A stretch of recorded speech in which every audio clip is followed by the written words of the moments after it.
Good morning friends, Vijay Verma here. Let's try some humor today. आज का हमारा मुद्दा है local colony versus permanent colony. आपने कभी न कभी लोकल कॉलोनी और परमानेंट कॉलोनी का जिक्र अवश्य सुना होगा। मैं खुद भी एक लोकल कॉलोनी में रहता हूँ, इसलिए मैं जहाँ कहीं भी लोकल कॉलोनी का जिक्र करूँ आप समझ लीजिए मैं अपनी ही आप बीती बता रहा हूँ आपको। वैसे तो ये दोनों कॉलोनियाँ लोगों के रहने के लिए होती हैं, इसके बावजूद इनका वातावरण एक दूसरे से काफ़ी भिन्न होता है। परमानेंट कॉलोनी के नाम बहुत सुंदर और सटीक होते हैं, जैसे IP colony, sector 30, sector 33, Surajpur, Badarpur, NHPC. अब आ जाइए हमारी लोकल कॉलोनी में। टीटू कॉलोनी, नरेला, छलेरा, बड़कल, मेवला महाराजपुर, तेलीपारा, कुत्ता फार्म। दोस्तों, नाम सुनकर तो आप बता ही नहीं सकते ये लोकल कॉलोनी लोगों के रहने की जगह होती है या देश से निकाला हुआ कोई आइलैंड। परमानेंट कॉलोनी में सैलरी कब आती है और कहां चली जाती है यह किसी को नहीं पता।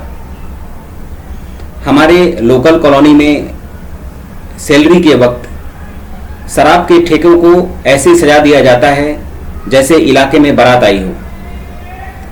यहां महज गड्ढा खोदने वाले जेसीबी को देखने के लिए भी 50-100 लोग आसानी से इकट्ठा हो जाते हैं, जिसकी वजह से पूरे इलाके में 24 घंटे चहल पहल बनी रहती है। लोकल कॉलोनी में मकान मालिक और किराएदार के बीच काफी समानता पाई जाती है। शक्ल देखकर तो आप बता ही नहीं सकते किसकी सैलरी ज्यादा होगी, मकान मालिक की या किराएदार की। लोकल कॉलोनी में डॉक्टर भी कुछ दूसरे किस्म के पाए जाते हैं।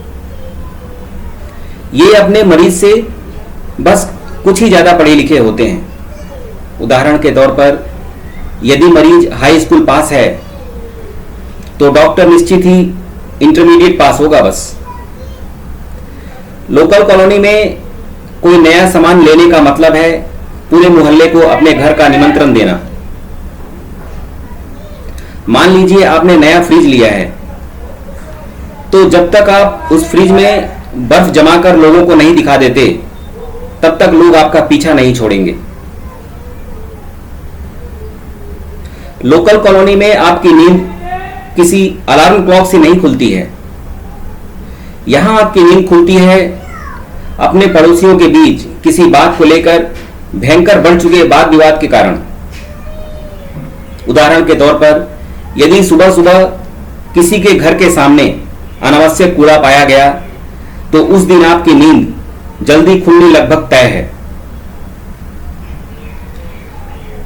लोकल कॉलोनी में दूध वाले, अखबार वाले, कूड़े वाले का हिसाब अंग्रेजी कैलेंडर से नहीं होता। यहां हिसाब होता है आपके व्यक्तिगत याददाश्त के आधार पर। यदि आपके और दूध वाले के बीच सामंजस्य बन गई तो ठीक, नहीं तो टकराव तय है। यह टकराव कभी कभी इतनी भयंकर होती है कि इसमें आपके पूरे परिवार का जिक्र भी आ जाता है।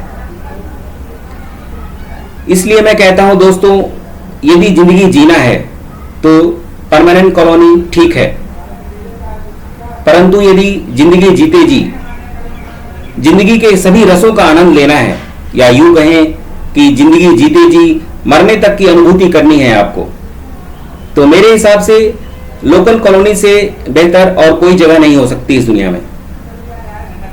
मैं तो अपने लोकल कॉलोनी में खुश हूं दोस्तों। अब आप देखिए आपको कहां रहना है, लोकल कॉलोनी या permanent colony. Choice is yours. Thanks friends.